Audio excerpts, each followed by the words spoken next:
Ladies and gentlemen, good day and welcome to the FY24 Mangalore Refinery and Petrochemicals Limited earnings conference call hosted by UBS Securities.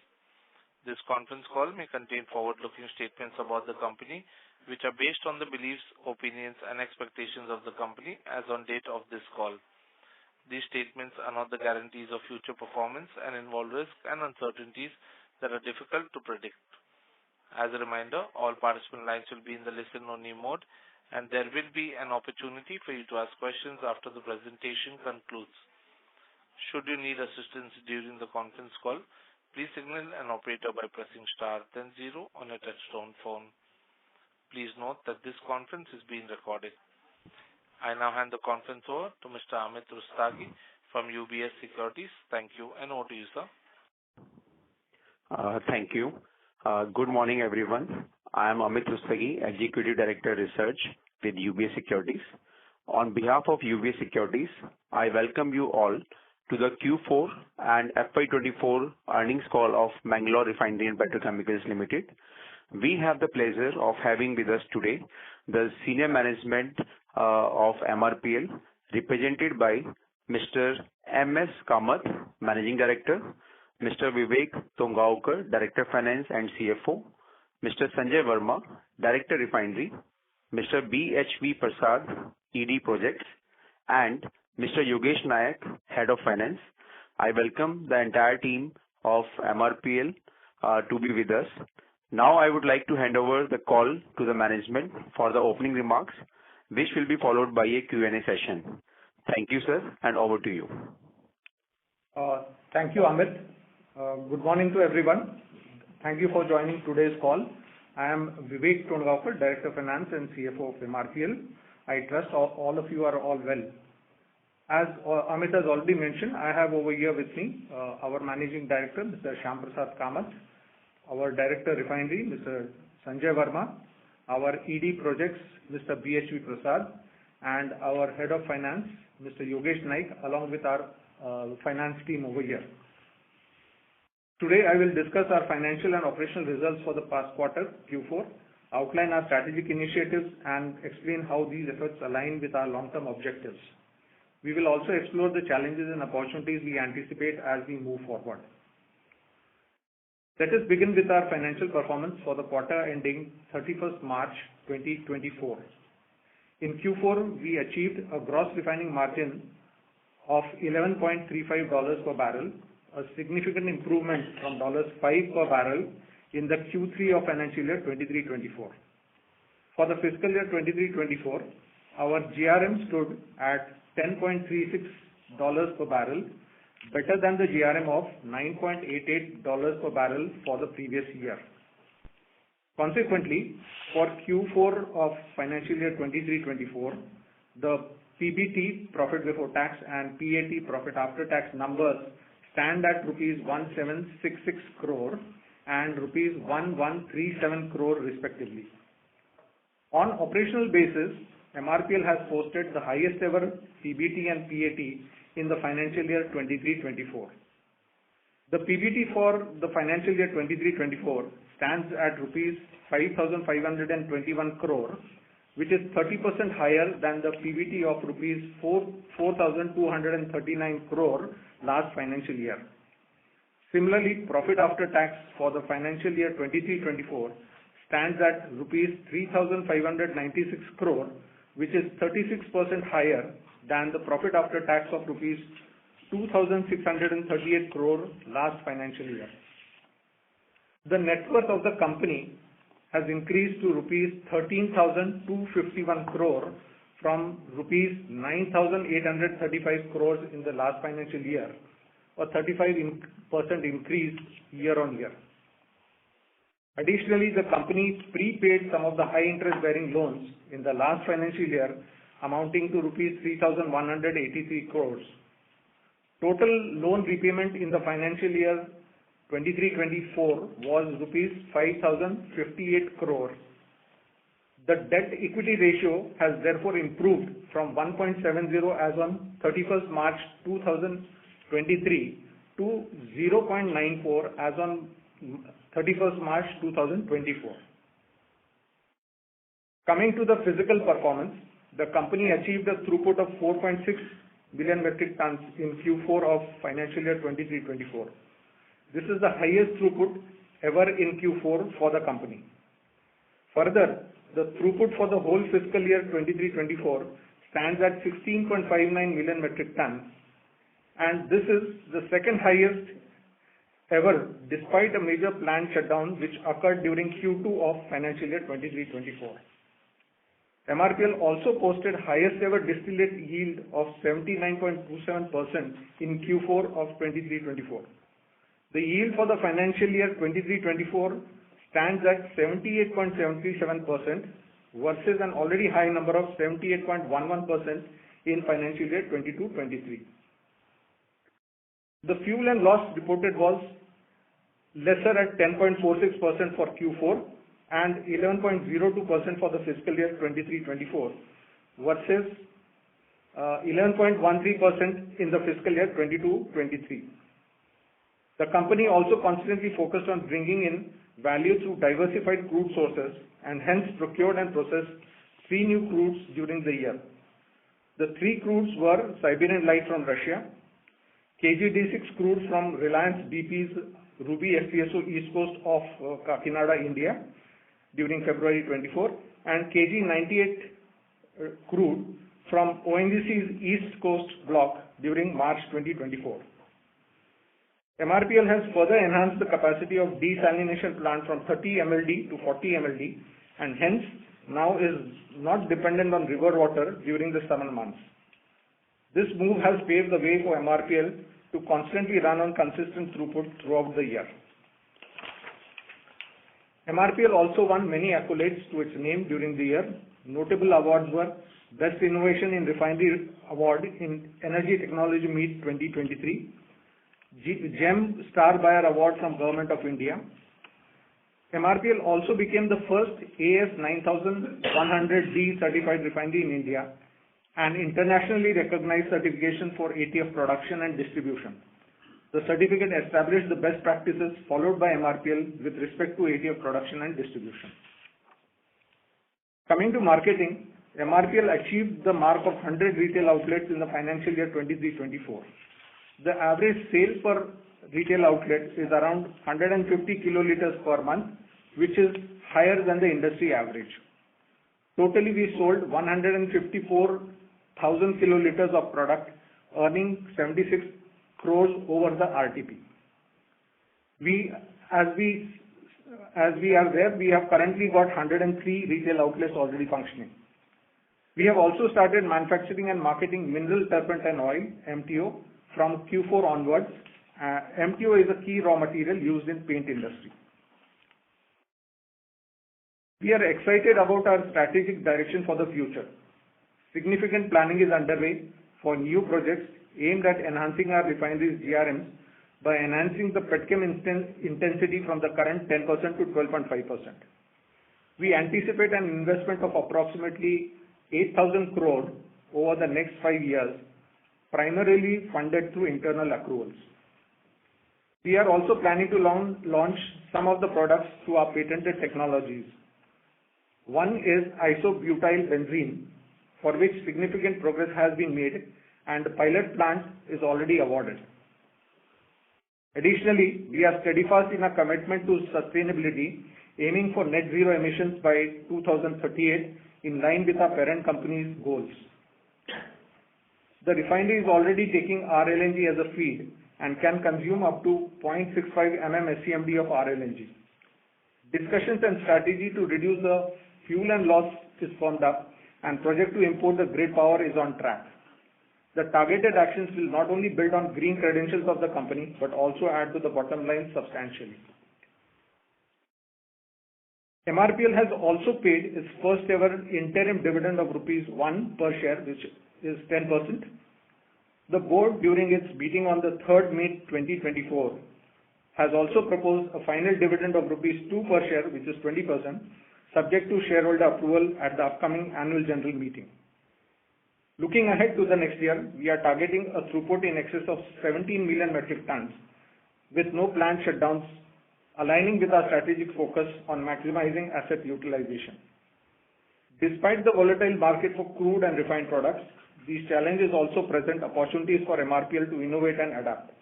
Our team is committed to leveraging our core strengths and agility to capitalize on these opportunities. In conclusion, while the past years presented challenges, our performance underscores MRPL's resilience and potential. I am confident in our strategy and our ability to drive sustainable growth and create shareholder value. I would like to express my gratitude to our dedicated employees and our loyal shareholders for their continued support and trust. We will now open the floor for any questions as you may have. Thank you very much. Thank you very much. We will now begin the question and answer session. Anyone who wishes to ask a question may press star and one on the touchtone telephone. If you wish to remove yourself from the question queue, you may press star and two. Participants are requested to use handsets while asking a question. Ladies and gentlemen, we will wait for a moment while the question queue assembles.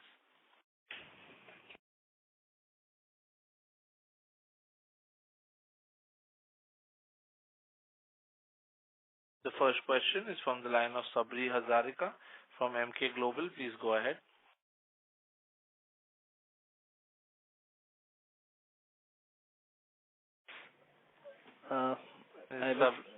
Yes, you can go ahead with the question. Yeah, so I have a few questions. Firstly, on the capex. So I think in FY24 you had around 1500 crore of capex. Is that right? And what was it spent on? Yes, that is correct. And we have spent this capex on our Devangutti terminal and other projects that have been there, which are all in-house as of now. Okay, so these are all like low ticket size projects, or was there other than Devangutti terminal, was there any like larger size projects? No, these were all smaller size projects only. Okay, sir.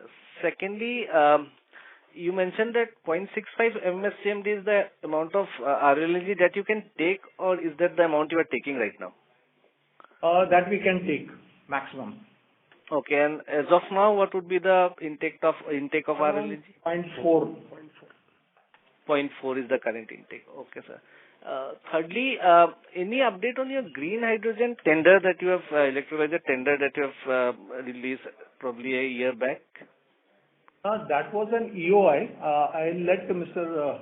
Prasad, who is our ED projects, he'll clarify on this issue. Yeah, the green hydrogen projects, earlier it was only expression of interest to know the various technologies available and the suppliers. Now the board has approved the green hydrogen project, and we will be implementing the green hydrogen projects within the refinery. Right. Any capex number for that? It is about 50 crores. 50 crores. Okay. And the specs will be similar to what the UI document has said, right? Yeah, something similar to that. Okay, sir. And last question, I don't know whether you'll be able to answer that or not. Any update on merger with HPCL? No, we don't think we are not aware of anything that has been going on this issue. I believe that would be more for ONGC to take a view, ONGC HPCL. Right, sir. Thank you so much and all the best. Thank you. Ladies and gentlemen, a reminder to all participants, you may press star and one to ask a question. The next question is from the line of Kirtan Mehta from BOB Capital Markets. Please go ahead. Thank you, sir, for the opportunity. In terms of, you mentioned that you are currently undertaking around 0.4 MMSCMD of LNG and you have ability to go up to 0.65. So at what level of prices you would be like to maximize this? How does the switching happens between the RLNG and the internal consumption of fuel? On the RLNG front, yes, we do have capacity to go up to 0.65. This was more dependent upon the prices of RLNG, which were much higher earlier on. But now, yes, now that these prices have gone down, we are in the process of tying up RLNG, and we'll be suitably increasing this quantum also. So it is not a question of, it's just a question of when it happens. So whenever the LNG price is under $10, can we assume that it would be beneficial to operate at full capacity, 0.65? Yes. Yes, yes, yes. Sure, sir. And in terms of the Russian crude usage, what was the average usage during the quarter as well as during the year, and what were the discounts that we would have enjoyed relative to the other basket? So as far as the Russian crudes are concerned, broadly, they would be in the levels of what you have for the industry as a whole, which is typically between 30 to 40%. And discounts, we would not be able to put a figure onto it because these are being separate differently, but discounts are still there for Russian crudes. Right. And is the usage likely to continue at this rate for next 1 or 2 quarters? Do you have some visibility on the same? As we are always looking at crudes which give us most value. So if these crudes continue to give us value, then we would certainly be looking at them. Right. And in terms of the Venezuelan crude, have we been able to use that as well, and would it came at a discount to the other crude basket? We have not used Venezuelan crudes now, and we understand that they are not available so freely. I believe again some sanctions are coming up on the Venezuelan crudes. One more question, if I can squeeze on the margin. So in terms of the near-term market environment, are we seeing sort of the easing down of the spreads, and do we expect this easing to continue for next 1 or 2 quarters? We have found the margins to be have come down. As of now, we would not be in a position to hazard anything, but we believe that this should be broadly in the line with these should be the levels at which they should continue. Particularly the gasoline margins per se are sort of has started easing, and now I think a main support from diesel can probably come only towards November, December when European winter starts. So in the absence of both the drivers sort of narrowing down, is it fair to assume that margins may not sort of could also go down further from here? We are not anticipating too much a drastic fall on the margins as of now. Although these margins have come down, but they are a factor of a number of, they are also subject to geopolitical and other factors. So we don't think that this would drop too much as of now. Sure, sir. Thanks for this clarification. Thank you. Thank you. Before we take the next question, a reminder to participants, you may press star and 1 to ask a question. Ladies and gentlemen, you may press star and 1 to ask a question. The next question is from the line of Vibhu On from UBS. Please go ahead. Hi, sir. Thanks for the opportunity. So, sir, wanted to ask what was our distillate yield this year, how it differed, especially for the key products as compared to last year, and if any of our small-scale projects is actually going to improve our distillate yield going forward. Okay. So for the Q4 this year, last year, we had total distillate yield of 79.27, out of which light distillates were 29.4 and middle were about 50%. Then for the previous year, 23-24 financial year, it was 78.77%. Light distillates were about 28.45 and middle distillates were again around 50%. This is for FY24 full year. FY24. Okay. And any indicative number for the next few years if we are planning to improve the distillate yield or for any particular key product? It could be on the similar levels, or we may be slightly, there could, whatever margins are there, we will exercise that. Maybe plus minus another 0.5%, plus 0.5%, not minus 0.5% plus. Understood. And sir, we were, I think, producing more reformat given the threats before. So can you please tell us in what mode are we operating the plant currently, and how do you see it changing over the next few quarters? As of now, the aromatic complex is operating on the reformate mode. And the outlook is also that we may continue at least for the next this quarter on the reformate mode. Going forward, we are still we do analyze it very closely, and depending on how the economics are moving, we will be switching over to PX paraxylene mode if the economics looks healthier. Okay. And sir, lastly on CapEx, of course, you mentioned our CapEx plans in terms of how you're looking at it, but broadly in FY25 and FY26, do you have any annual CapEx numbers that you can share with us? For this year and next year, as of now, for the routine CapEx would be around 1,000 crores, which continue. And we have, as I've already mentioned earlier on, we have new projects lined up, which would be around 8,000 crores over a period of next 5 years. These projects are under conceptualization and finalization for DPR. Once they are ready, I think maybe after this, in the quarter 3, we would be able to throw more light as far as the CapEx plans are concerned. So, but broadly, it should be around maybe 2,000 odd maximum additionally for these CapEx projects.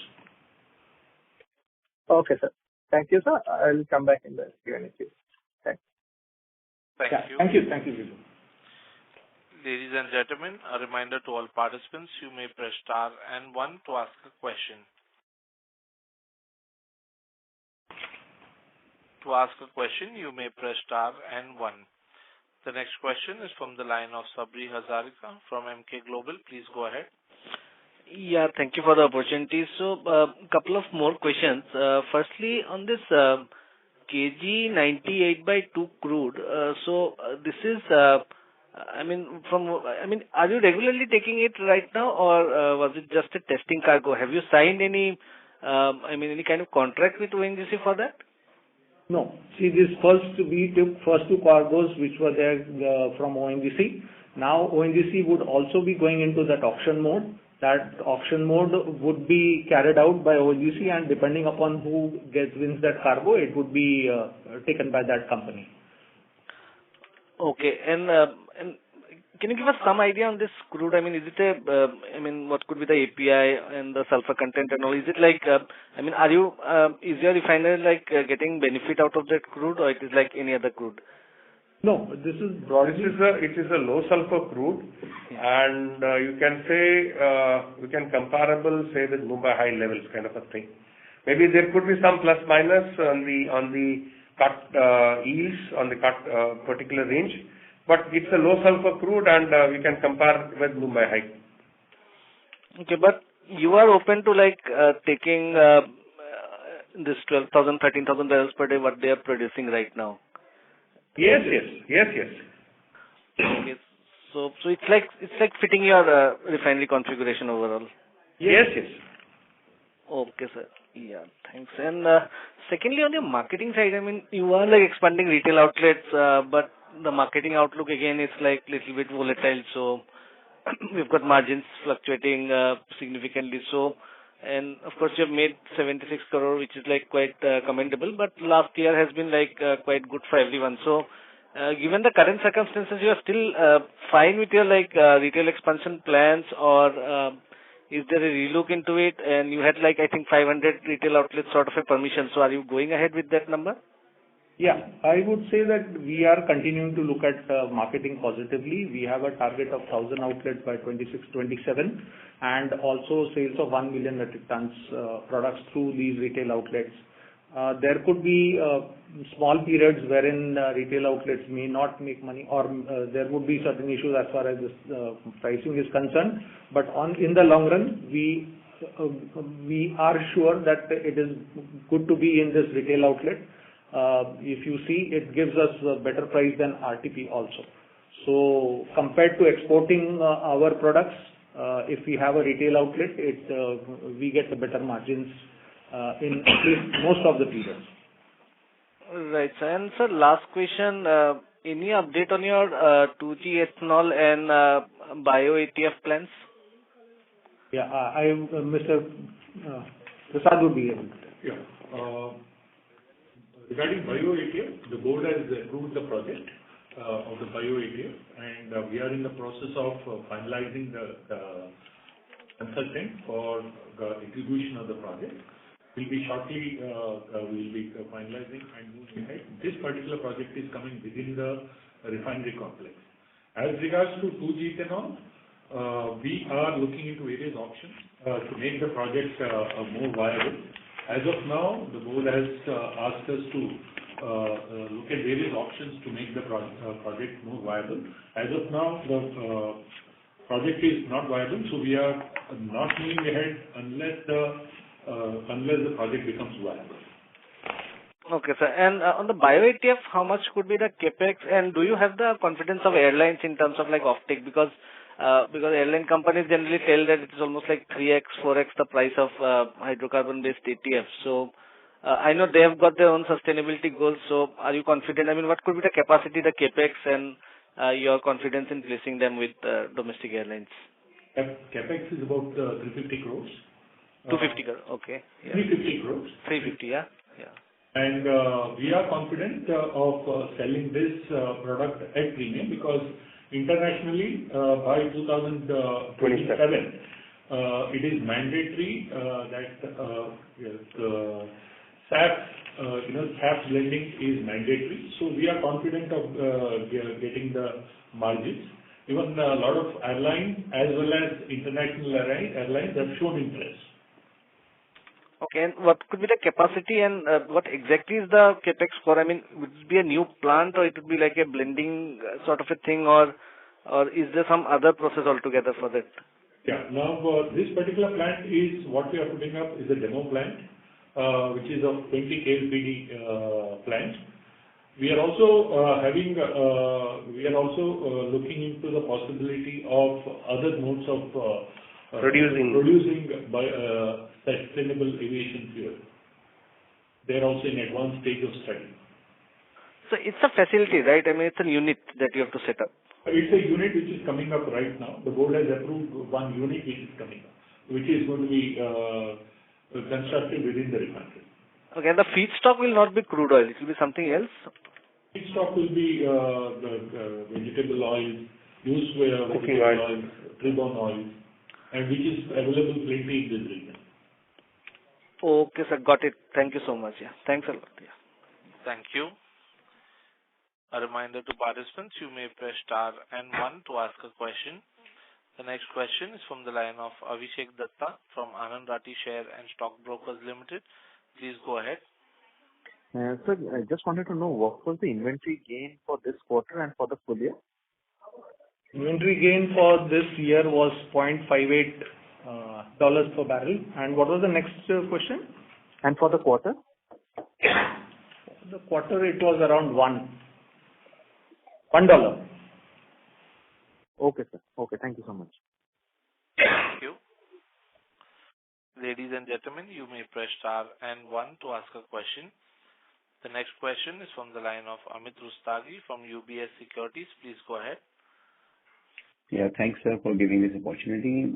Sir, first question relating to the capital allocation. Now we have seen that company is making significant amount of profits. So how you are going to utilize the profits? This year's money has gone into repayment of debt, but going forward, like how much repayment of debt we can consider, how much additional capex we can consider, and are we in for taking some big project for maybe 4 to 5 years going forward? So can you give us slightly medium to longer term view at how we are looking at the situation? Okay. So as far as I've already mentioned, we have got additional capex also lined up. We have a grid upgradation project coming up, which would grid power upgradation project coming up, which would help us to import power through the grid and reduce our own captive power. So that is coming up in 25-26. We already have a IBB plant, isobutyl benzene plant, which I have already mentioned in the start. Bio ATF plant is coming up. Green hydrogen plant is also there. We have got certain jetty infrastructure and pipelines modifications and upgradations to be done. All these projects would come in 25-26. Apart from this, as I've already mentioned, we have projects for enhancing our petchem from 10% to 12%. which would be about 8,000 crores over a period of 5 years. So broadly, it would be another 2,000 crores additionally from next year onwards. Starting with even from this year, we would have certain additional work going on these petchem projects. So that is how we are planning to spend for the future years. And we do have approximately 1,000 crores annually spent, which is a regular sort of a capex requirement for this refinery. So then it is fair to assume that our capex will move in the trajectory of about 3 to 4,000 crore annually now from here onwards. 3,000 crores plus, yes, next year onwards. Yeah, after 2026 onwards. Yes, 25. So then in that situation, how do we see the dividend payout? Like, because I think SOEs are supposed to pay 30% dividend annually, and I think this year we have not paid around 30%. So how do we see dividends from here, basically? Yeah. So normally, DIPAM guidelines specify that 30% of PAT or 5% of net worth should be the amount that is paid off. You would have seen, if you have been following the company, that earlier on we had a lot of capex and loans which were there, and we were not in a position to pay dividends. When our financial cash position has improved, we have given out a 10% interim dividend. For this year also, now final dividend of 20% has been declared by the board, subject to the shareholders' approval, and this is considering the various factors which could affect the profitability of the company and the cash flow of the company. If there are any sudden spikes in crude prices or otherwise, which could affect the cash position of this company, we do not want that we should have a variable dividend, volatile dividend policy. So in line with that, the company has considered 30% for the year, previous year. As cash positions improve and our loan positions also go down, we are looking at rewarding our shareholders on a regular basis rather than giving it in one lump sum. So we would again take a view post our quarter H1 results. The company would again take a view on distribution of dividend or otherwise, considering all the factors at that time. Okay. And so how much debt repayment we can expect in the next 2 years? And what is the comfortable level of debt you are looking at, that where you will think that, okay, now we are happy with the current level of debts? What is that level, basically? So as far as the debt levels are concerned, we are already below 1. We were last year 1.70. We have gone down to 1, below 1 debt equity ratio. We have repaid 5,000 odd crores, so we are quite comfortable as far as the debt repayments are coming. We do not have too much of debt balance. Our normal working capital loan requirement is about 7,500 crores. So that amount of debt would continue on a short-term basis. As far as the term loans are concerned, we have got NCDs, 4 number of NCDs, which are for 4,477, and they would be continued till about 30 and 32.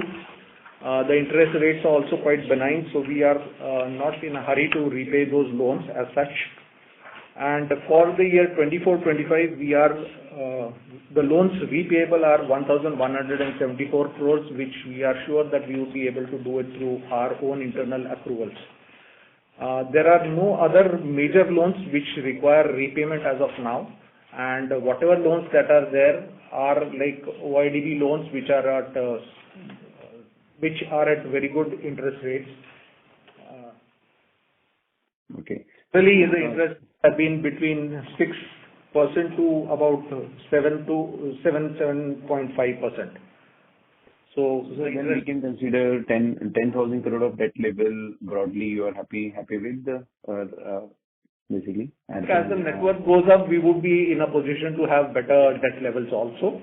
And if need be, for any major capex, we are ready to to be able to obtain debt for those projects also. Okay, great, sir. So thanks for taking my question. I'll hand over to the operator. Thank you. Thank you. Ladies and gentlemen, you may press star and one to ask a question. The next question is from the line of Nirav Jimodia from Anvil Research. Please go ahead. Yeah, thanks for the opportunity, sir. So you mentioned one of the product which we are under the feasibility stage, which is isobutyl benzene. So this predominantly, I guess, finds application in the production of ibuprofen, if I'm not wrong. So if you can just share your views in terms of what could be the capacity of IBB which we are coming up with. And if I'm not wrong, I think the raw materials required here would be toluene and propylene. So if you can just share your thought process about our venturing into this product, what's the demand here in India, and what are the imports coming to India? So if you can just share your views on that, would be helpful. Yeah, the IBB project right now, we are on a pilot scale. And the feedstock, as you rightly mentioned, they are toluene and propylene, which are available within the complex.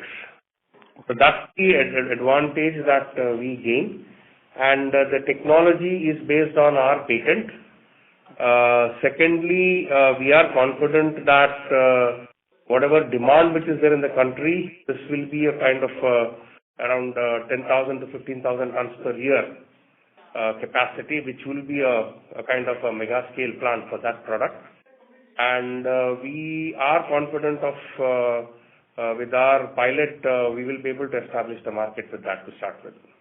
Correct, because I think one of the largest chemical player is like Vinati Organics is into the production of IBB, and the purity levels of which they've been producing in Nepal for a long period of time. So they have achieved the cost economics and the economies of scale. So I just wanted to check with you in terms of our venturing into that, because initially the capacity is what you mentioned, 10 to 15,000 tons of the plant would be quite sufficient enough in order to cater to the domestic market. So I was just wondering on that. And so secondly, on the OMPL, how are the utilization rates currently? Because there also we produce paraxylene and benzene, and paraxylene cracks have been of late not doing well. So if you can just share your thought process on both the paraxylene as well as the benzene production for FY24 and how we are looking for FY25. The complex, the aromatic complex, as you mentioned, the paraxylene market is not very economical at this point of time. So we have been operating the complex on the reformate mode, and we have consistently now operating at around 110% of the capacity utilization.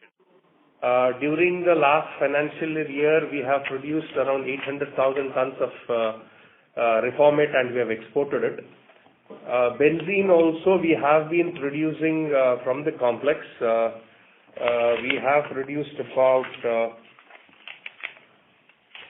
130,000 tons of benzene last year, and we are sustaining the complex on that mode. And reformate is definitely bringing more margins onto the table today compared to paraxylene. So, Nirav, this is Sanjay Verma, Director Refinery speaking. Basically, our refinery complex, we have some kind of a product swing capabilities. So OMPL, erstwhile OMPL, we have a flexibility to, look into the economics and operate it either on PX or reformate mode. So from past 2 years, we are finding making reformate is more cost advantageous to us. So, and similarly within the refinery also, we have a lot of, a little bit of product swing capabilities between diesel ATF, between other products. So we are trying to look into the market conditions, and wherever the cracks are good, we are trying to maximize that. Got it, sir. And the last question from my side is like, apart from IBB, are there any downstream products which we are planning? Because we have the upstream with us, like benzene we have, PX we have, toluene, propylene you rightly mentioned would be available from our complex only. So any other products apart from that which we are planning to add along with IBB for our downstream? Yeah, as DF mentioned, we are right now in the study mode, which is an advanced stage for increasing our petchem intensity from around 10% to 12.5%. Correct. So all these things are getting covered in that, and probably by Q3 of this year, we should be getting our necessary approvals to go ahead and get into the implementation mode. We are looking at various products based on the feedstocks that are available in the company. Got it, sir. Thank you so much, sir, and wish you all the best. DPR for these project is under compilation. So the board approval may take by Q3.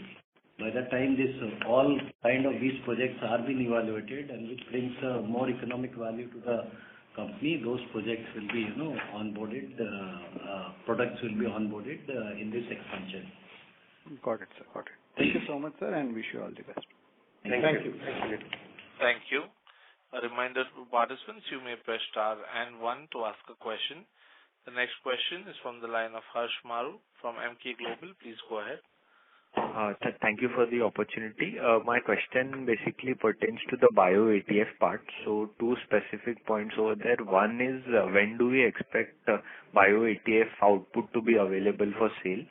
And the second question being, what would be the premiums that we are looking at vis-a-vis hydrocarbon-based ATF? Bio ATF is expected to be ready by the year 26-27, when the SAF becomes mandatory for the international flights. 26-27, we would be ready with the project. Premium on ATF. Premium on ATF, presently it is very high in the international market. We presently are not taking any number at this moment, but we expect to get substantial premium for this particular product. Okay. Thank you so much. Thank you. Thank you. A reminder to all participants, you may press star and 1 to ask a question.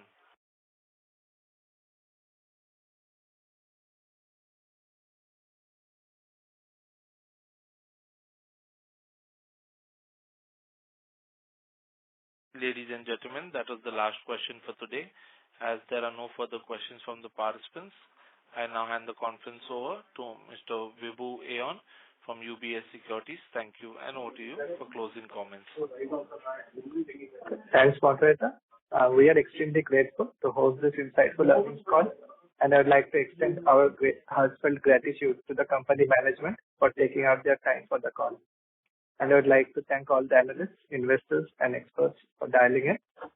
I would now like to hand the conference over to the management for their closing comments, if any. Over to you, sir. Yeah, this is Shyam Prasad Kamath.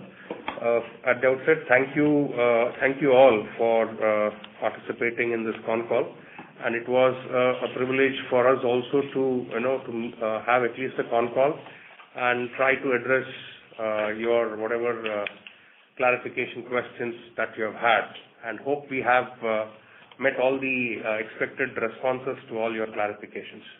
We would be looking forward to meet you probably in the near future also, as and when we have an opportunity again.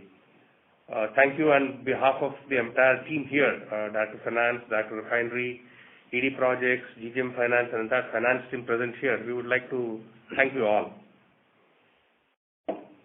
Thank you very much. Thank you very much. Thank you. On behalf of UBS Securities, that concludes this conference. Thank you for joining us, and you may now disconnect your lines. Thank you very much. Thank you.